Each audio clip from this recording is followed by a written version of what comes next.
The first human ship to enter the Relasan expanse did not arrive with ceremony or warning.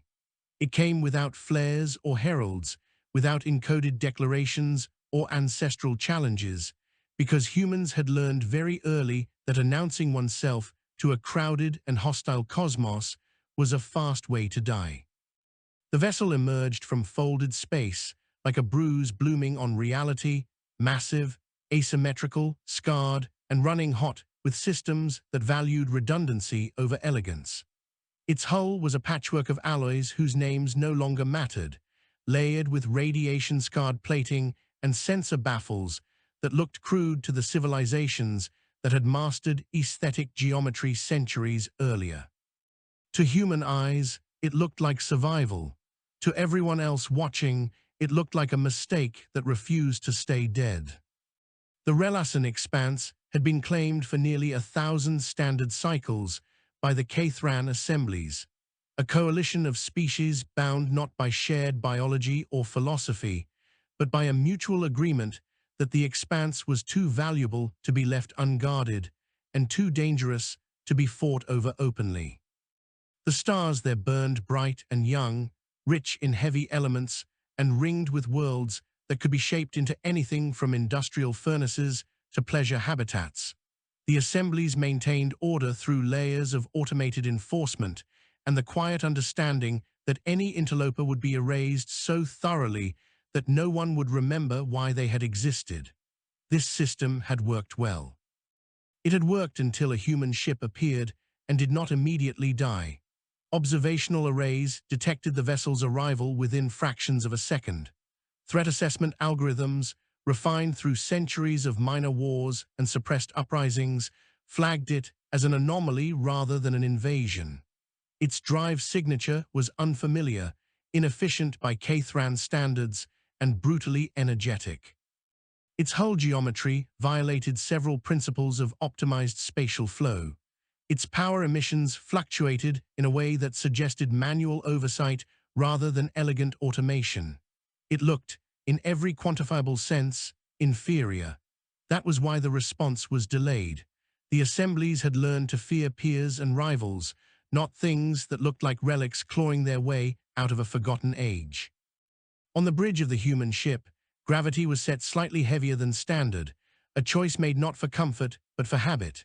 Humans who spent too long in lighter fields grew restless, irritable, and prone to mistakes. The crew moved with the unconscious ease of people who had grown up under a sky that pulled at them constantly, bones dense, muscles tight, hearts accustomed to pushing blood uphill. The bridge itself was a functional cavern of metal ribs and layered consoles, lit by muted panels rather than the soft bioluminescence favored by other species. There were no holographic avatars drifting theatrically through the air. There were screens, tactile controls, and physical handholds worn smooth by years of use. At the center of it all stood Marowyn Kale, a human whose name carried weight not because of ancestry, but because of repetition. He had earned it the slow way, by surviving encounters that should have killed him and making decisions that had saved others at a personal cost he never fully repaid. His hair had gone gray early, not from age, but from radiation exposure that medical science could mitigate but not entirely erase. His face was lined, his eyes sharp, and his posture carried the quiet tension of someone who expected the universe to try something foolish at any moment. He did not smile when the expanse filled the forward displays, stars packed thick and close like a challenge. He did not frown either. Emotional displays on the bridge were reserved for after-action reports and private quarters. Here there was only focus. He listened as status updates flowed around him, not as noise, but as a map forming in his mind. Hull integrity green, drive stable, sensors active but partially blinded by interference that did not match known phenomena, weapons powered but cold. Life support steady, no immediate hostile response. That's a first, someone muttered, and no one corrected them. Humans had encountered alien civilizations before. They had been catalogued, studied, fought, negotiated with, and occasionally exterminated. What made this moment different was not the presence of aliens, but the absence of immediate violence. Every previous expansion into claimed space had been met with overwhelming force. Humans had responded in kind, but only after losing ships, colonies, and entire populations. They had learned patience the hard way. They had learned to wait for the first move and to make sure that when they responded, the response would be remembered. The first contact from the Caithran assemblies arrived not as a broadcast, but as a localized manipulation of spacetime, a subtle constriction that pressed against the human ship's hull without touching it. It was a test, an attempt to measure reaction time and structural resilience without committing to open hostility. The ship systems registered it as a pressure gradient that should not exist, and automatic compensators engaged, dumping energy into counterfields that resisted the squeeze. The ship shuddered, not because it was failing, but because it was fighting back. On the bridge, no one panicked. Alarms chimed softly, informational rather than urgent. Marrow Kale watched the data scroll and made a small gesture with 2 fingers. The ship's response adjusted, not escalating, not retreating, simply holding its ground. The pressure receded. Somewhere far away and very surprised, a Caithran oversight node recalculated its assumptions. Within the assemblies, discussion ignited like dry fuel meeting a spark. The interloper had resisted. That alone elevated it from curiosity to concern. Further scans revealed layered systems built around damage tolerance rather than prevention. Where Caithran engineering sought to avoid stress entirely, human design embraced it, expecting failure and planning for it. The ship was a fortress not because it was invulnerable, but because it refused to give up even when wounded. This philosophy was alien in the truest sense of the word. A consensus emerged, cautious but firm. Communication would be attempted, not because the interloper deserved it, but because understanding an anomaly reduced risk.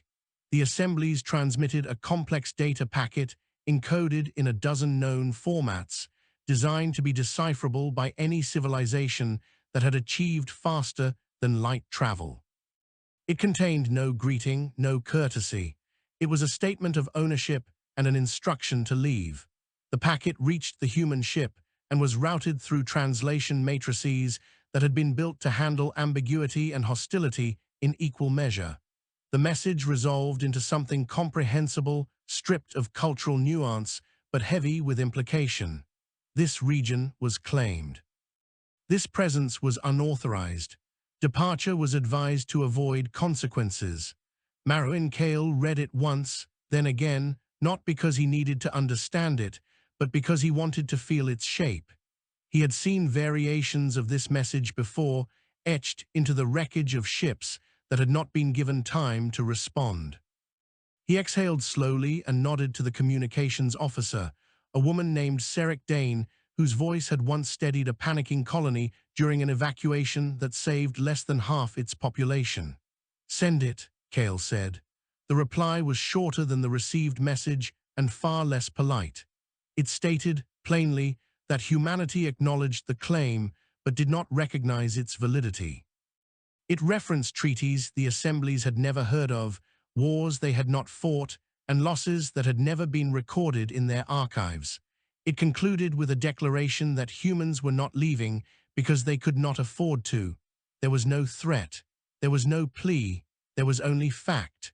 The response rippled through the assemblies like a shockwave.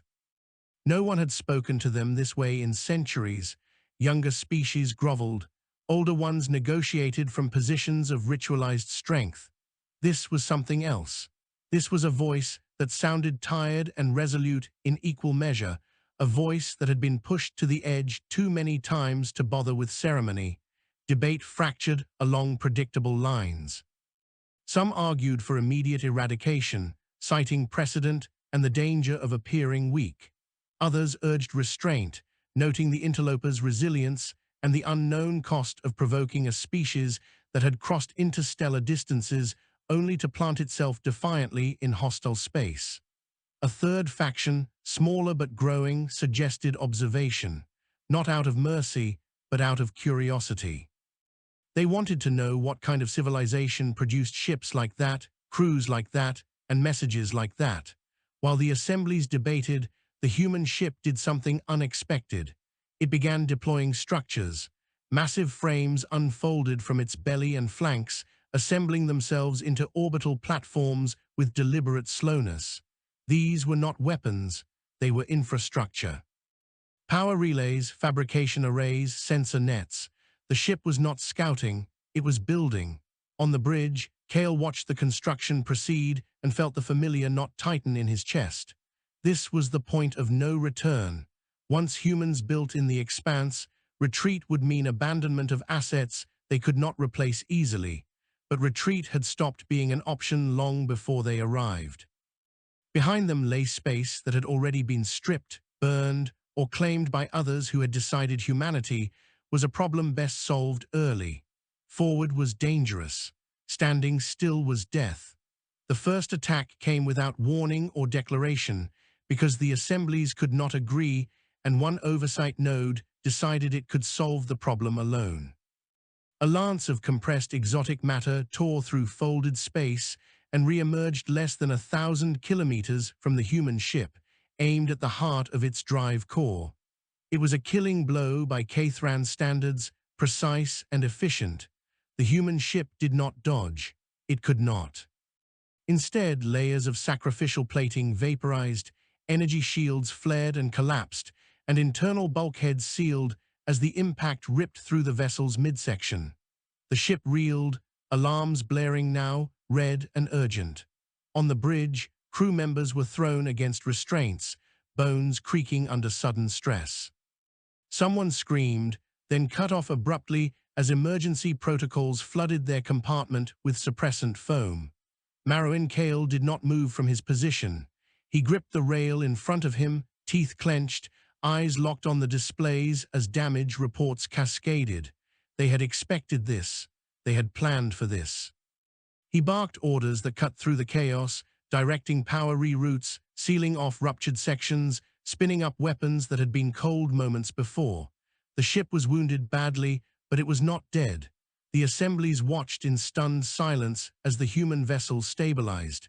Any Cathran ship hit like that would have been reduced to debris. This one burned, bled atmosphere, and kept functioning. Even as repair drones swarmed like metal insects over the torn hull, the ship's weapon arrays came online, targeting solutions snapping into place with brutal speed. The human response was not elegant, it was overwhelming. Kinetic projectiles, accelerated to relativistic velocities, screamed through space, ignoring energy shields that were optimized for different threats. They punched through Cathran platforms, tearing them apart with sheer momentum. Directed energy beams followed, not to slice cleanly, but to overload systems and induce catastrophic failures. It was messy, destructive, and terrifyingly effective. The oversight node that had authorized the attack ceased to exist less than 30 seconds later, its data cores shredded, its control structures scattered into expanding clouds of debris. The human ship did not pursue further targets. It stopped, weapons hot but silent, as if drawing a line and daring anyone else to cross it. In the aftermath, the assemblies were forced into a reckoning they had avoided for centuries. They had encountered a species that did not fit their models, that did not value the same efficiencies, that absorbed punishment and responded with disproportionate force, not out of malice, but out of necessity. This was not a rival seeking dominance. This was a refugee species with its back against the void, building walls because there was nowhere left to run. On the human ship, medics moved through damaged sections, treating the wounded with practiced efficiency. Losses were tallied, names recorded, compartments sealed for later recovery. Grief would come later. For now, there was work. Cale stood alone for a moment, staring at the expanse beyond the shattered hull plating, stars gleaming cold and indifferent.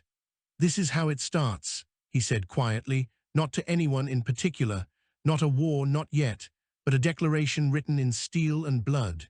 Humanity had arrived, not with songs or symbols, but with hands calloused by labor and scars earned the hard way. The galaxy would learn what that meant. The Caithran assemblies did not sleep, but they did pause, and that pause was more dangerous than any immediate retaliation. Across distributed intellects and living councils, through crystalline cognition engines and biosymbiotic overseers, the same question propagated in countless forms. How had this happened?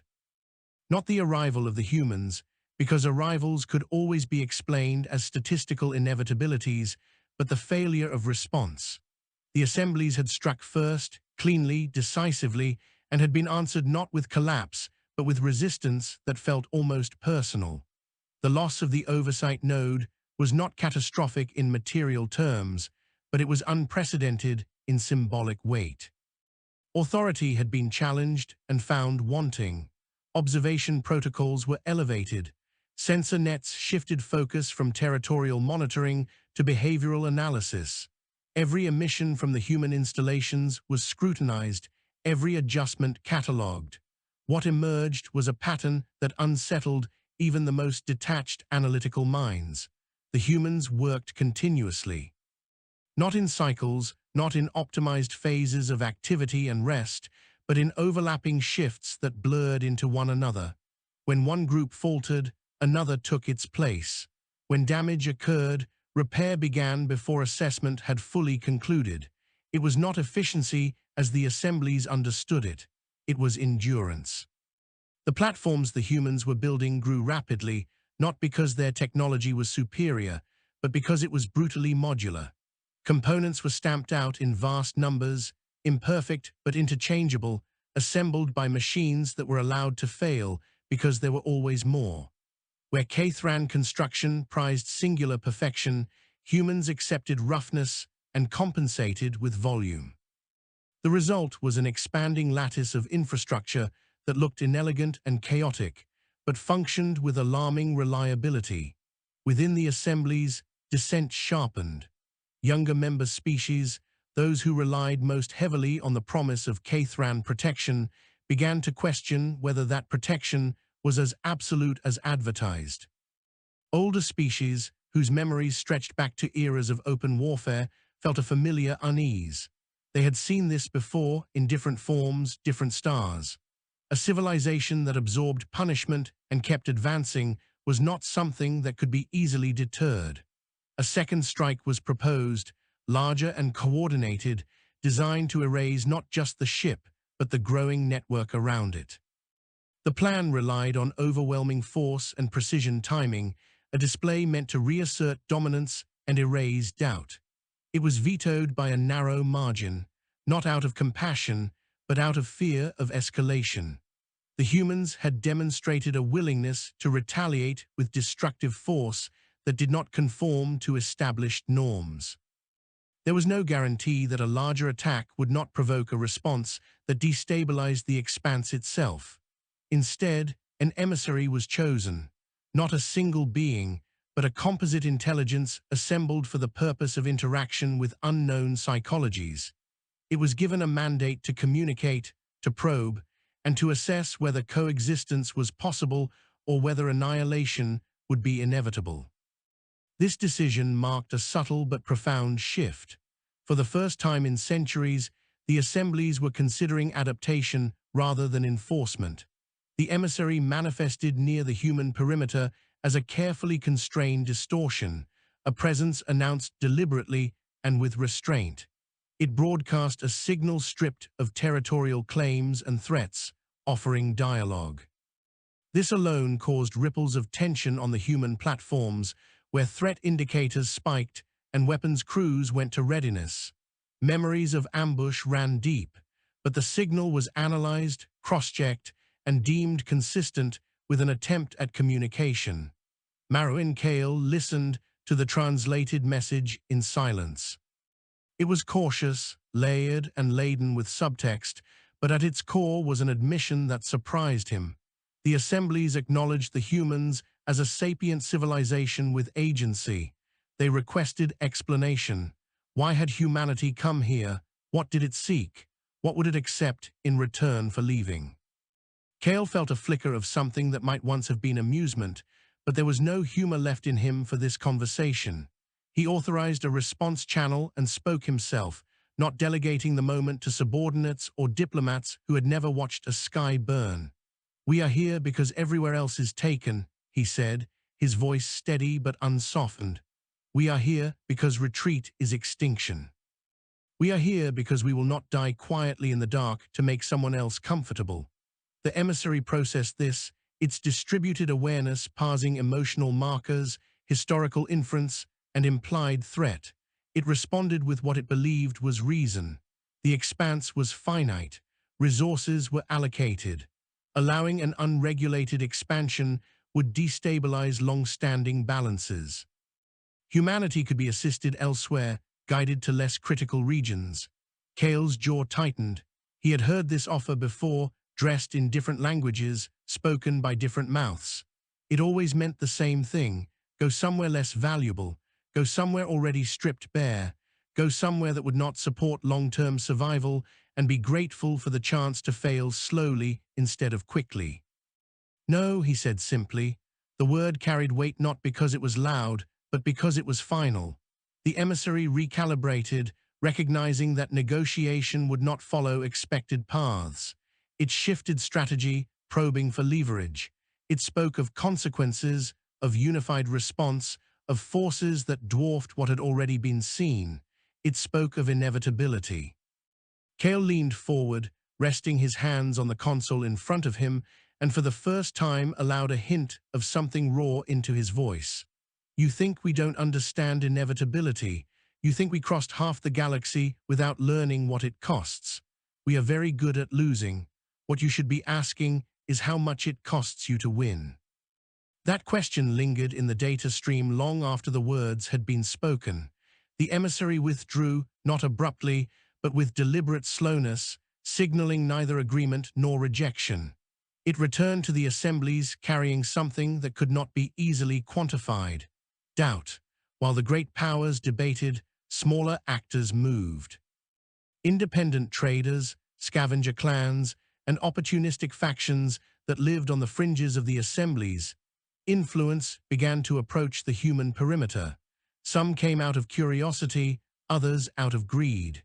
Humans had a reputation already, fragments of stories passed along smuggling routes and black market channels. They were dangerous, stubborn, and strangely fair in their dealings if treated honestly.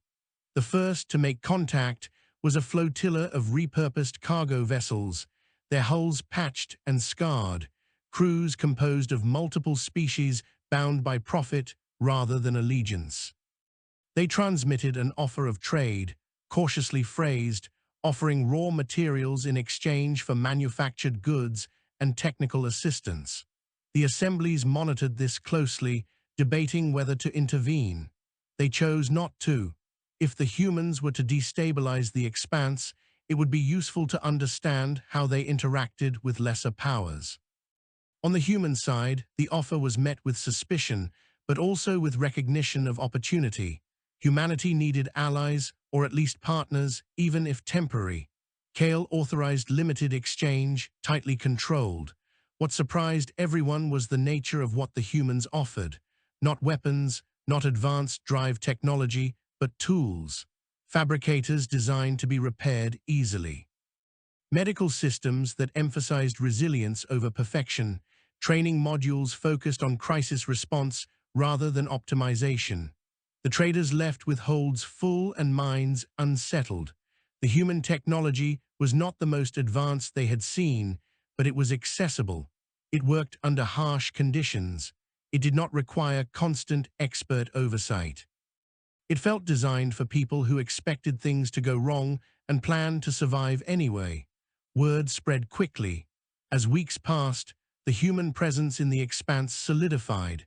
The initial ship was joined by others, emerging from folded space with the same brutal grace, each bearing scars of past encounters. They formed a loose formation around the growing infrastructure, overlapping fields of fire and support. This was not a fleet built for conquest. It was a barricade. Inside those ships and platforms, life settled into a rhythm defined by tension and labor. Children were rare but present, born during the long flight, raised in corridors where gravity hummed and walls bore the marks of past impacts. They learned early how to brace during maneuvers, how to read warning lights, how to stay quiet when alarms sounded. Education was practical, focused on survival skills alongside history that did not shy away from loss. They were taught not that humanity was destined for greatness, but that it endured. The assemblies watched all of this with a growing sense of unease. This was not an invasion force seeking to topple existing power structures. This was a culture transplanting itself whole, scars and all, into contested space. It was harder to justify eradication of civilians, even by Cathran standards, and harder still to imagine removing them without prolonged conflict. Pressure mounted. Member species demanded resolution. Some began to threaten withdrawal from the assemblies if action was not taken, fearing that proximity to humans would invite retaliation or disruption. Others argued that engagement could bring benefits, that human trade and technology might strengthen the expanse against external threats. The unity that had defined the assemblies for centuries began to fray. Marowin Kale sensed the shift even without direct intelligence. He had lived through enough standoffs to recognize the signs, the calm before escalation. He convened his senior officers in a reinforced chamber deep within the flagship, walls thick enough to muffle even catastrophic failure. There were no speeches, no stirring rhetoric. They discussed logistics, contingency plans, evacuation protocols. They planned for the worst because that was what humans did best. "We are not here to make them like us," Kale said near the end of the meeting. "We are here to make sure we exist tomorrow. If they come at us again, we respond. If they talk, we listen, but we do not bend, not this time." No one argued. They had all seen what bending led to. Far away in the deepest layers of the assembly's collective consciousness, a realization began to form. Humanity was not asking for permission. It was offering a choice. Accept their presence and adapt, or attempt to remove them and pay a price that could not be neatly calculated. For a civilization built on controlled outcomes, that uncertainty was more frightening than any weapon. The expanse, once a stable lattice of power and resource flow, had become a fault line, and at its center stood humanity, scarred, stubborn, and unyielding, waiting for the universe to decide what it was willing to risk. The first open fracture within the Cathran assemblies did not announce itself with rebellion or violence. It arrived as an accounting discrepancy. Resource flows from the outer arcs of the expanse began to deviate from long-established models, subtle enough at first to be dismissed as sensor drift or local inefficiency. Only when multiple oversight intelligences compared notes did the pattern emerge. Member polities closest to the human perimeter were quietly redirecting materials, labor, and transit capacity away from assembly-controlled nodes and toward independent channels. They were not declaring secession. They were hedging. This behavior alarmed the Central Councils more than any overt defiance would have. The assemblies functioned on predictability, on the assumption that every participant would act in accordance with rational self-interest as defined by the collective. The emergence of quiet, decentralized deviation suggested that fear was beginning to outweigh loyalty. The humans had not fired another shot, but their presence alone was reshaping behavior across light years. Attempts were made to correct the flow. Advisory packets were sent, couched in the language of optimization and mutual benefit. They were acknowledged and ignored. The smaller polities had watched the human ship survive a strike that should have annihilated it. They had seen an oversight node erased in seconds. More importantly, they had begun trading with humans and found them disturbingly consistent. Deals were honored. Goods arrived as promised. Disputes were settled directly, sometimes brutally, but without the labyrinthine delays of assembly arbitration. For species accustomed to being managed rather than respected, this was intoxicating. The assemblies responded by tightening regulatory frameworks, increasing patrol density, and issuing reminders of shared defense obligations. None of it addressed the underlying problem. Authority derived from invulnerability, and invulnerability had been punctured. Every Kthran platform that passed near the human perimeter did so with heightened alertness, every captain aware that the old assumptions no longer held. Within the human enclave, intelligence analysts tracked these shifts with grim satisfaction. They had not expected the assemblies to fracture so quickly, but they had hoped. Humanity's strategy, if it could be called that, was not conquest but exposure.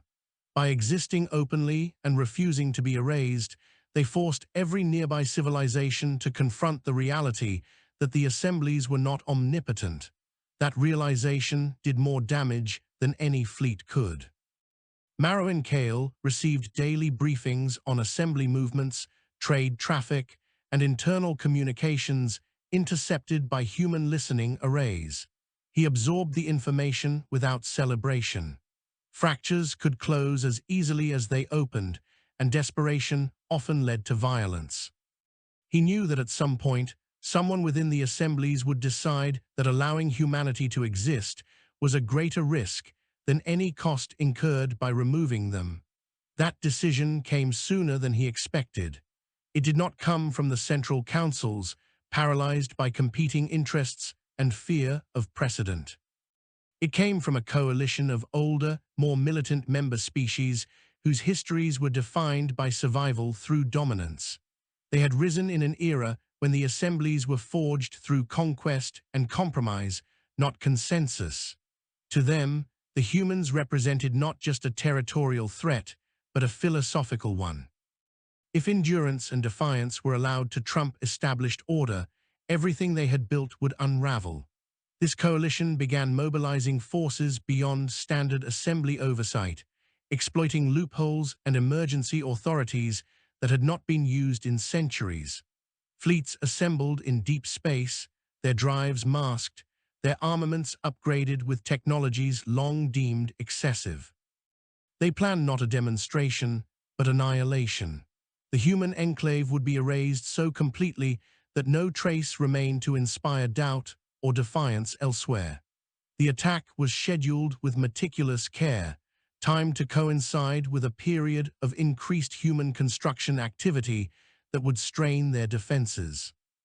The coalition believed in decisive action, in overwhelming force applied once, brutally, to avoid prolonged conflict. They believed the humans, for all their resilience, would break under sufficient pressure. The first warning Kale received was not an intercepted transmission or a sensor alert. It was the sudden, inexplicable failure of several outlying listening posts, their data streams cutting off mid-sentence. The pattern was wrong. Random failures scattered across the perimeter would suggest technical issues or sabotage. This was clean, directional, and deliberate. He did not wait for confirmation. He ordered full defensive readiness across all platforms and ships, authorized evacuation of non-essential personnel to hardened cores, and spun up every weapon system they had. Human alarms rang through metal corridors, sharp and urgent, a sound that carried centuries of learned response. People moved without panic muscle memory taking over as they strapped in, sealed compartments, and prepared for impact. The coalition strike force emerged from folded space in a broad arc, dozens of vessels materializing almost simultaneously, their silhouettes sleek and deadly by Kthran standards. Energy signatures spiked as they powered weapons that dwarfed anything the humans had faced so far. This was not an enforcement action. This was an execution. The opening salvo lit the void with violence. Gravitic shear weapons tore at spacetime itself, aimed not at hulls, but at the fields that held human structures together. Several outer platforms were ripped apart in seconds, their modular sections scattering as atmosphere and debris bloomed outward. Lives were lost, not in heroic last stands, but in sudden, senseless flashes as compartments depressurized faster than emergency systems could respond. Cale watched the displays with a face carved from stone.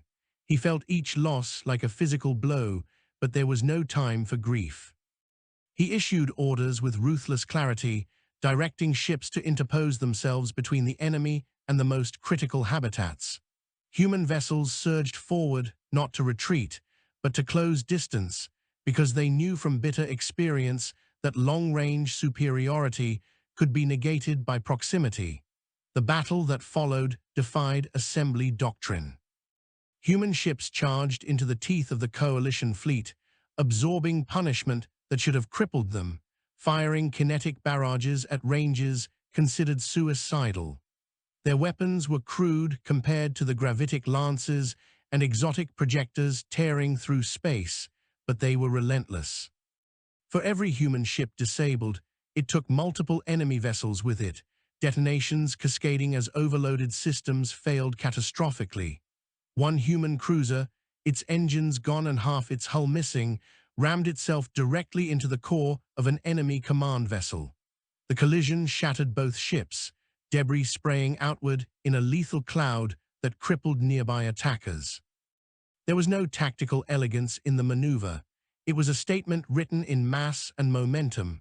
We will take you with us. The coalition commanders had not anticipated this level of resistance. They had expected fierce defense, not suicidal aggression.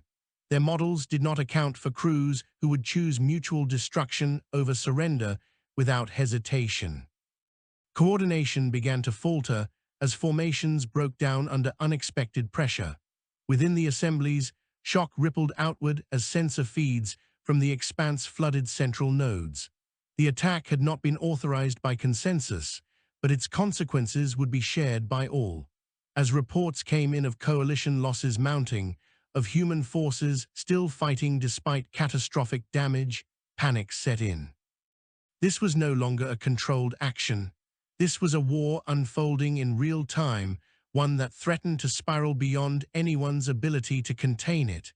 Cale knew they could not win outright, not against this many ships, not without reinforcements that were still cycles away, but winning had never been the objective.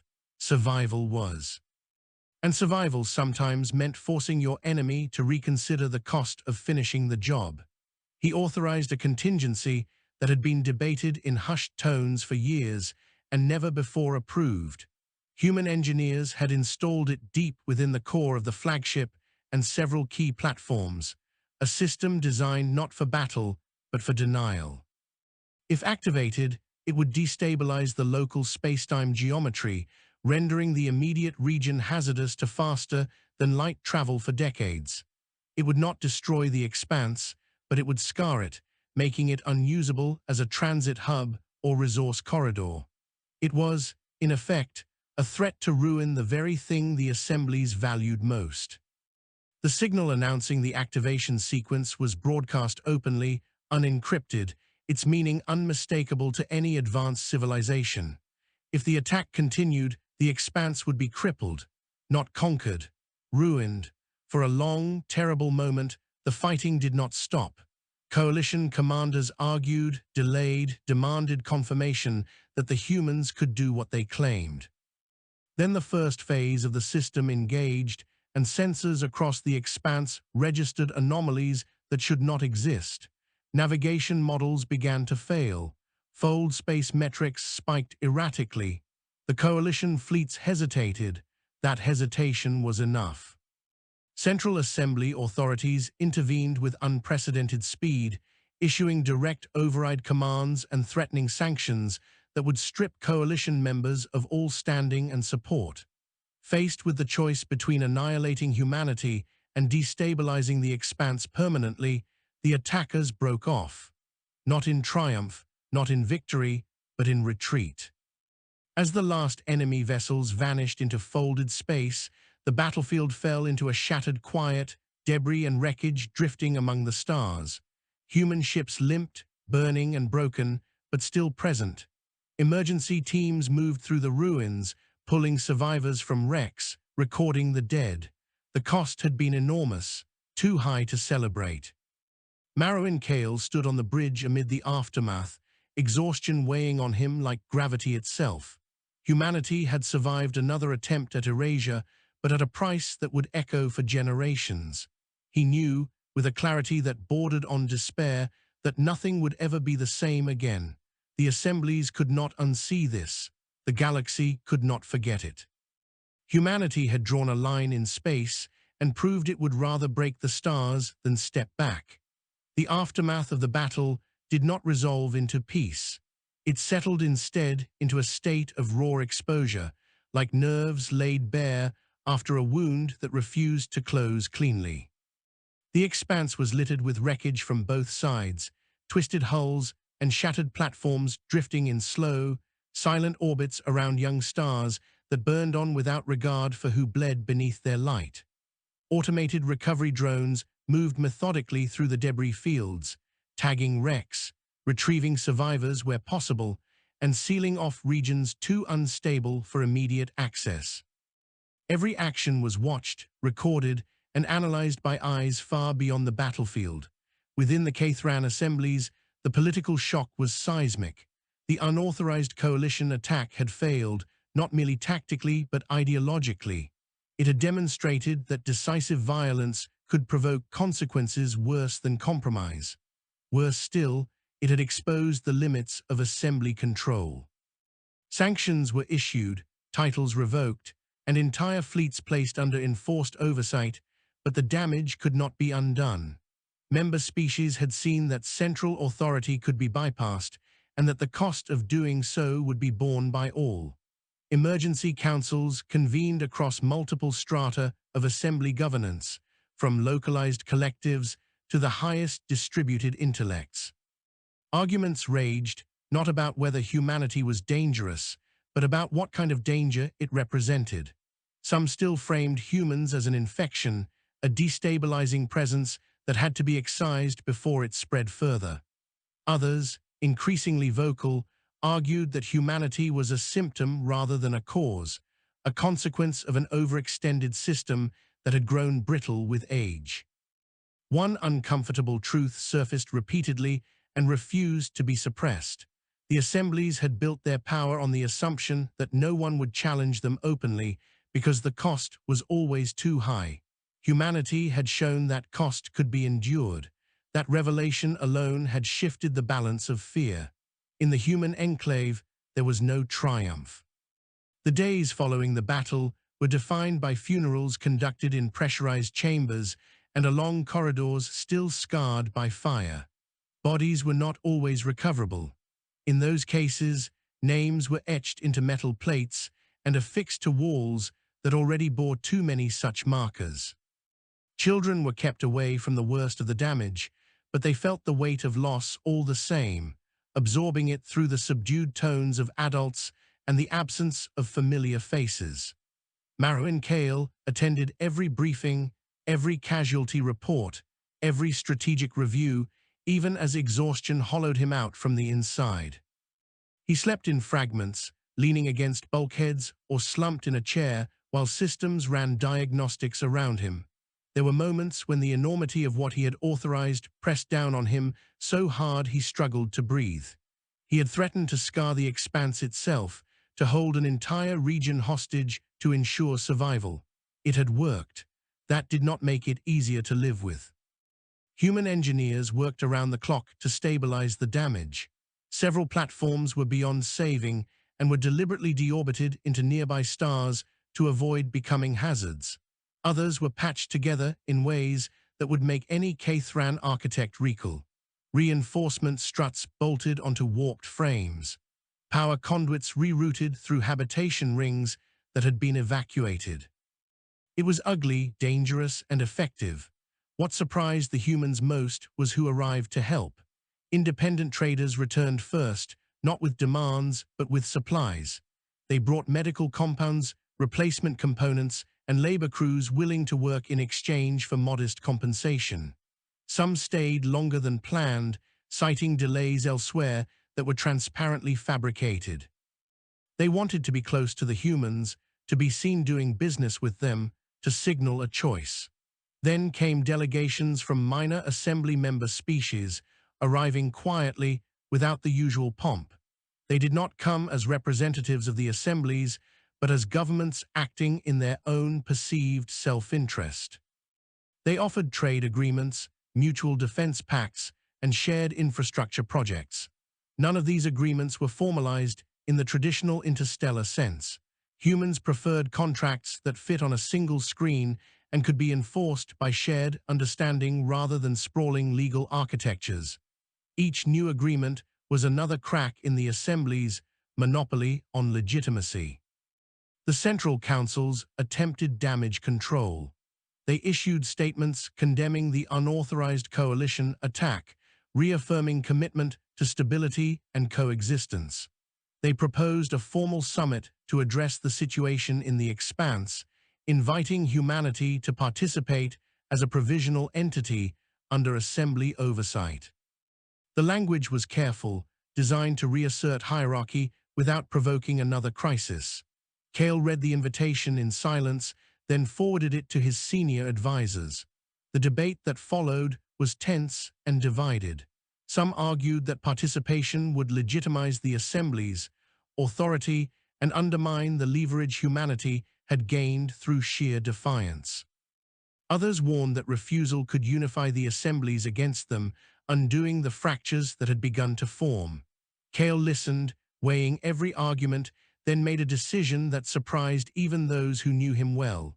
Humanity would attend the summit, not as a subordinate, not as a supplicant, but as itself. They would not soften their language or hide their scars. They would show up exactly as they were and let the assemblies decide what to do with that reality. Preparation for the summit was exhaustive. Security protocols were layered until redundancy verged on obsession. Delegates were chosen not for diplomatic polish, but for clarity of purpose.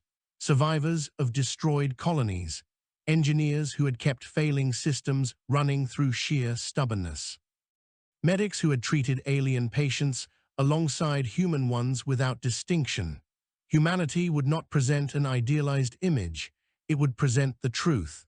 The summit location was a neutral construct orbiting a gas giant at the edge of the expanse, a vast structure designed to accommodate species with wildly different environmental needs.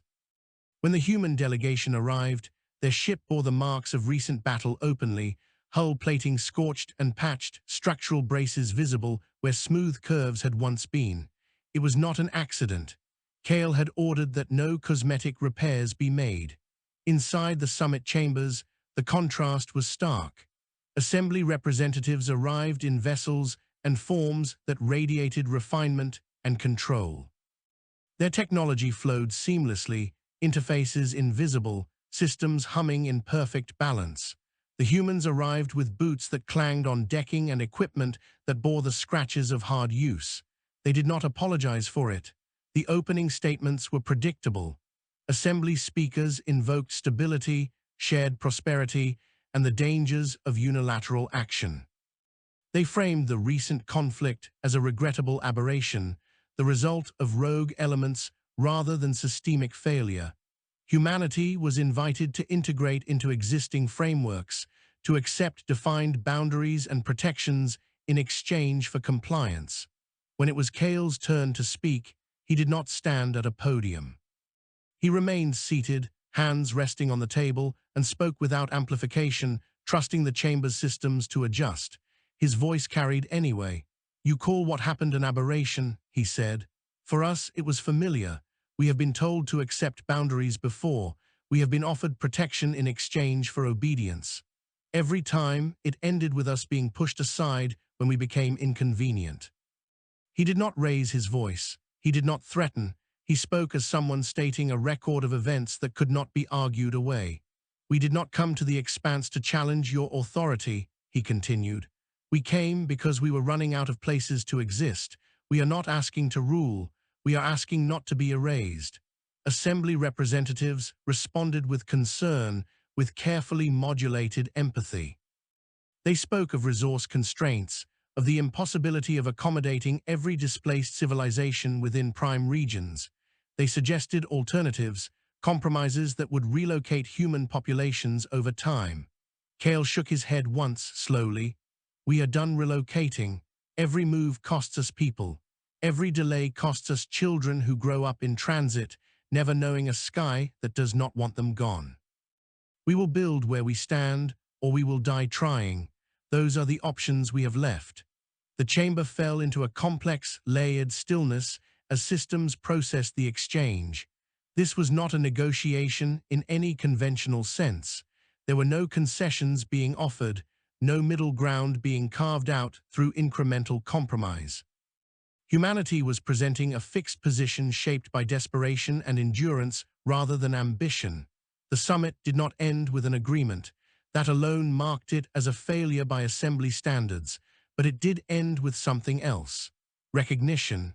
Humanity was no longer treated as a problem to be solved quietly. It was acknowledged as a force that could not be ignored or neatly managed. In the cycles that followed, the assemblies struggled to adapt to this new reality. Enforcement actions near the human enclave ceased, replaced by observation and cautious engagement. Trade through independent channels increased, siphoning influence away from centralized control. More species began to question whether alignment with the assemblies truly served their interests, or whether alternative networks offered greater autonomy. Kale returned to the expanse knowing that nothing had been resolved. Humanity had bought time, not safety, but time mattered. Time allowed wounds to heal, structures to be rebuilt, and children to grow into adults who had known at least one place where humanity had stood its ground. As he looked out over the repaired but scarred platforms, he understood that the greatest threat was no longer immediate annihilation. It was stagnation, the slow hardening of fear into doctrine on both sides. If humanity became only a barricade, it would eventually be broken. If the assemblies remained incapable of change, they would fracture under their own weight. Between those outcomes lay a narrow, dangerous path. Humanity was walking it with bruised hands and stubborn resolve, daring the galaxy to either make room or be reshaped by the effort. Time did not soften the expanse, it sharpened it. In the months following the summit, the region became something it had never been before, contested not by fleets alone, but by ideas. The Cathran assemblies had always relied on the quiet acceptance of their structure, the assumption that order, once imposed, would perpetuate itself through habit and fear. Humanity's continued presence disrupted that assumption at every level. The humans did not preach rebellion. They did not broadcast manifestos or invite uprisings. They simply existed, visibly, stubbornly, and on their own terms. That visibility was corrosive to old certainties. Trade lanes began to reroute organically, not because of formal embargoes or declarations, but because captains preferred dealing with humans and their growing network of partners. Human checkpoints were blunt and transparent. You declared your cargo, you submitted to inspection, you followed the rules, and you passed. Bribes were refused outright, not out of moral purity, but because humans considered them inefficient. If someone broke the rules, consequences were immediate and physical. Ships were impounded. Contracts were voided. Repeat offenders were denied access permanently. It was crude, but it was predictable, and predictability was currency. The assemblies attempted to counter this by streamlining their own processes, but centuries of accumulated bureaucracy could not be undone in a few cycles. Every reform proposal threatened entrenched interests. Every attempt at decentralization was met with resistance from those who benefited most from the existing system. Humanity did not have to attack the assemblies. It only had to continue offering an alternative that worked. Within the human enclave, growth brought its own dangers. Population density increased as more ships arrived carrying refugees from marginal regions, people who had nowhere else to go and were willing to accept the risks of living under constant threat. Habitat modules expanded outward in irregular clusters, connected by transit corridors that creaked under increased load. Life support systems were pushed to their limits, patched and upgraded again and again to keep pace. Tensions rose internally as resources strained. Humans were not immune to division. Arguments flared over allocation priorities, over whether to accept more newcomers or consolidate what they already had. Some veterans of earlier losses argued that opening the gates too wide would invite disaster, that humanity could not save everyone. Others countered that refusing aid would turn them into the very thing they despised, another power deciding who was worthy of survival. Marrow Kale found himself navigating these debates with the same weary focus he had applied to battles. Leadership in this phase was quieter but no less exhausting.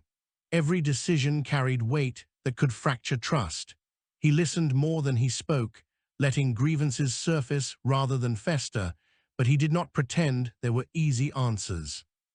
"We survive by standing together," he said during one particularly bitter council session. "That does not mean we carry the entire galaxy on our backs. It means we do not close our eyes when someone reaches for help. We will set limits, we will be honest about them, and we will live with the consequences." The limits were defined carefully. Entry into the enclave required contribution, not necessarily in material terms, but in labor, expertise, or commitment to shared defense. Humanity could not afford passengers who refused to pull their weight. This policy drew criticism from some quarters, but it held. Those who stayed worked. Those who worked stayed. As humanity consolidated, the assemblies faced a problem they could no longer ignore. The expanse was slipping out of centralized control, not through secession, but through irrelevance. Assembly patrols still moved through the region, but their authority was increasingly symbolic. Captains complied with human directives first, assembly advisories second, if at all. In response, a faction within the assemblies proposed a radical restructuring. Rather than attempting to reassert total control, they suggested formal recognition of autonomous zones within the expanse, including the human enclave. These zones would operate independently but remain linked through shared defense agreements and resource-sharing frameworks. It was a compromise that would have been unthinkable before humanity's arrival. The proposal ignited furious opposition. Hardliners accused its proponents of capitulation, warning that legitimizing human autonomy would embolden others to demand the same. They argued that the assemblies would dissolve into a patchwork of competing powers, vulnerable to external threats they had once held at bay collectively. The counter-argument was stark and increasingly persuasive. That dissolution was already happening. The choice was not between unity and fragmentation, but between managed adaptation and uncontrolled collapse. As debates raged, an external threat emerged, one that forced the issue into the open.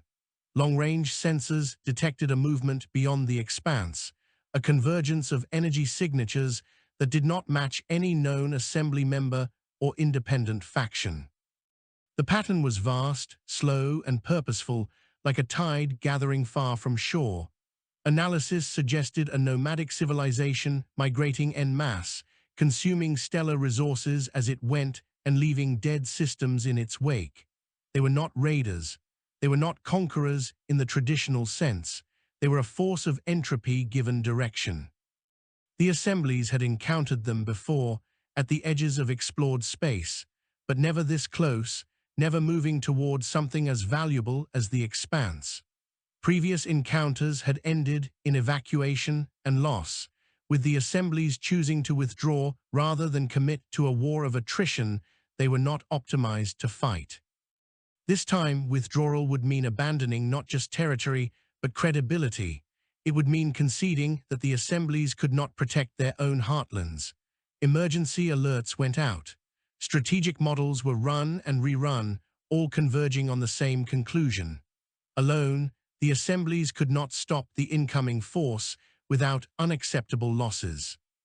Their doctrine favored decisive engagements and controlled outcomes. This threat offered neither.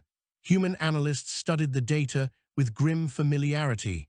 They recognized the signs immediately. This was not unlike the pressures that had driven humanity from its earlier homes. A slow, grinding annihilation that could not be deterred by displays of power alone. For the first time since humanity's arrival, the assemblies reached out not with demands or conditions, but with a request. They asked for human participation in planning a joint defense. The message was delivered through formal channels stripped of hierarchy. It acknowledged humanity's experience with asymmetric, endurance-based conflict. It admitted that assembly models were insufficient. It did not apologize, but it did not posture either. Kale read the request and felt the weight of irony settle over him. The same powers that had tried to erase humanity now needed its help to survive. The internal debate was immediate and fierce. Some humans argued that this was not their fight, that the assemblies had forfeited any claim to assistance when they sanctioned annihilation attempts. Others pointed out that if the expanse fell, humanity would fall with it. Isolation was not an option when extinction loomed on the horizon. Kale ended the debate with a decision that reflected both pragmatism and something harder to define. "We help," he said, "not because they deserve it, because if we don't, everyone here dies, and because this is the kind of fight we understand." Humanity joined the joint planning sessions not as subordinates, but as equals in necessity. The contrast in approaches was immediate and stark. Assembly strategists proposed layered deterrence fields, precision strikes, and calculated withdrawals. Human planners talked about redundancy, fallback positions, and sustained attrition.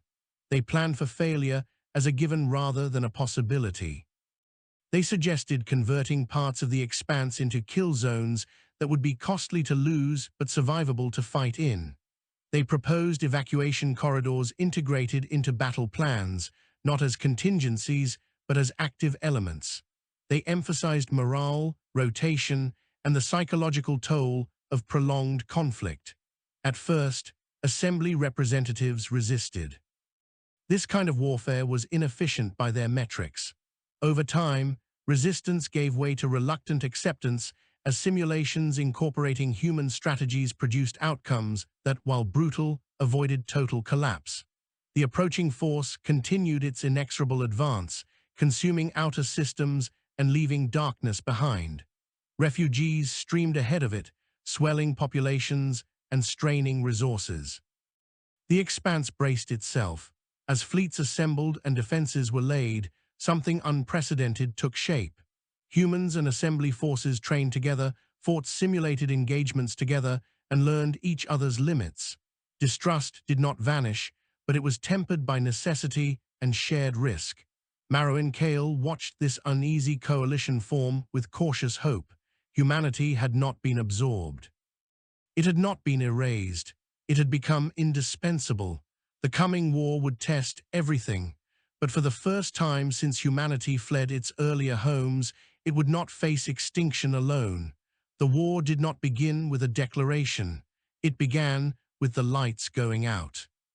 On the far edge of the expanse, where stars thinned and the darkness between them stretched wider, entire systems vanished from the sensor net in rapid succession. Not destroyed in explosions or torn apart by weapons, but extinguished, their energy signatures collapsing into nothing as stellar matter was harvested, processed, and moved on. The incoming force advanced like a slow-moving night, indifferent to borders, claims, or negotiations. It did not broadcast threats. It did not respond to hails.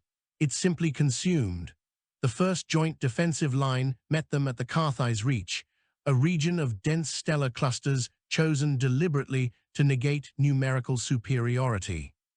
Assembly platforms anchored the stars with elegant fields of controlled gravity and precision weapons calibrated to surgical perfection. Human installations filled the gaps with mass drivers, minefields, and layered fallback positions that looked chaotic until viewed as a whole. Together, they formed a barrier that was neither clean nor beautiful, but brutally functional. When contact came, assembly sensors struggled to classify the enemy. The incoming constructs were vast, modular conglomerations of matter and machinery, grown or assembled rather than built in any conventional sense. They adapted constantly, shedding damaged components and reconfiguring under fire. Energy weapons scorched their surfaces and were absorbed. Precision strikes severed parts that were immediately replaced. It was a nightmare for doctrines built on decisive blows. Human crews recognized the pattern instantly. They had seen it before in different forms, enemies that did not fear loss because they did not measure victory the same way. Orders shifted almost immediately. Where assembly forces targeted command structures that did not exist, humans targeted momentum. They hurled mass, debris, and kinetic saturation into the enemy's path, forcing it to slow, to divert energy into navigation and repair rather than advance. The battle became a grinding contest of attrition measured not in ships destroyed, but in time bought. Human vessels moved in and out of the line, battered, withdrawing to repair, then returning again. Assembly ships learned painfully to do the same, abandoning the idea that a single engagement should be final. The concept of retreat as a tactical necessity rather than failure spread through their ranks. It was an alien idea that saved lives. Losses were staggering. Entire formations were swallowed when enemy constructs collapsed stars into themselves to deny resources to defenders. Human ships vanished in blinding flashes as reactors were overloaded deliberately to cripple advancing masses. Assembly platforms fell one by one, their elegant geometries torn apart by forces that did not care about symmetry. And yet, the line held. Not because it was impenetrable, but because it bent without breaking. Every kilometer the enemy advanced was paid for in time, in energy, in structural degradation that even their adaptive systems could not fully negate. The expanse was being wounded, scarred by weapons and countermeasures that would leave it changed forever, but it was not being devoured. Marowin Kale commanded from the Forward Operations Hub, a place that had once been a civilian transit nexus and was now a reinforced knot of cables, screens, and emergency bulkheads. He aged visibly over those months, lines deepening, shoulders stooping, but his eyes never dulled. He tracked casualty lists with the same attention as fleet movements, insisting that names be recorded and passed back to the Enclave even in the midst of chaos. People mattered. That principle was non-negotiable. At a critical juncture, when the enemy mass concentrated toward a breach that threatened to split the defensive line in two, Assembly Command hesitated. Their models predicted unacceptable losses if reserves were committed.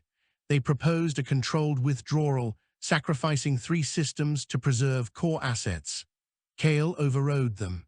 He did not do so lightly, and he did not do so alone. Human commanders across the line agreed, understanding the stakes with brutal clarity. If the line broke there, it would never be re-established. Retreat would cascade into collapse. Human ships surged forward into the breach, joined by assembly vessels whose captains made the decision in defiance of standing orders.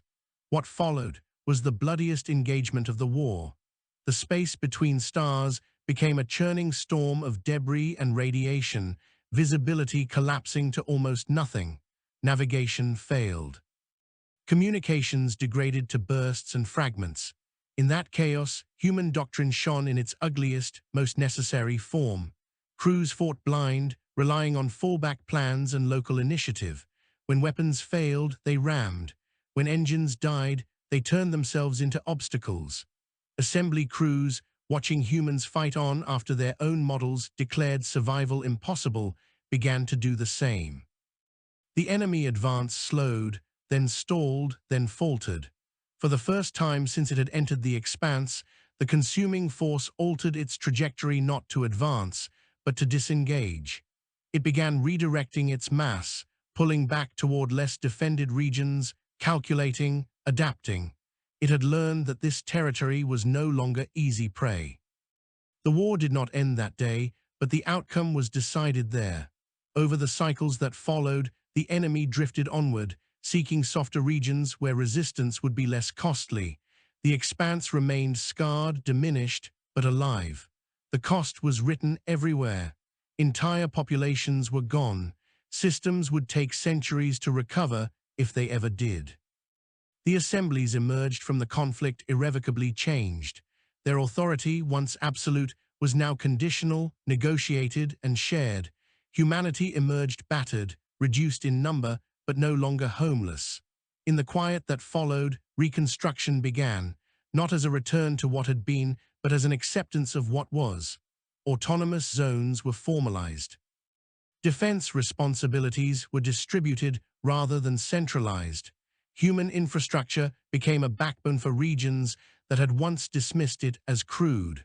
Assembly technologies were adapted, simplified, and made more resilient under human guidance. Marowin Kale did not live to see the full shape of what followed. He died years later, quietly, in a habitation ring overlooking a star that humans had helped save. His body was committed to space without ceremony, his name etched alongside countless others who had carried humanity forward through loss after loss. History would remember the war as a turning point, but not because of victory alone. It would be remembered because it marked the moment the galaxy learned something it had long forgotten. That survival was not born of perfection or dominance, but of hands willing to build, to endure, and to hold the line long after every model said it was pointless. Humanity did not conquer the expanse. It did not rule it. It stayed. And in staying, it taught the stars that resilience, once proven, could not be erased.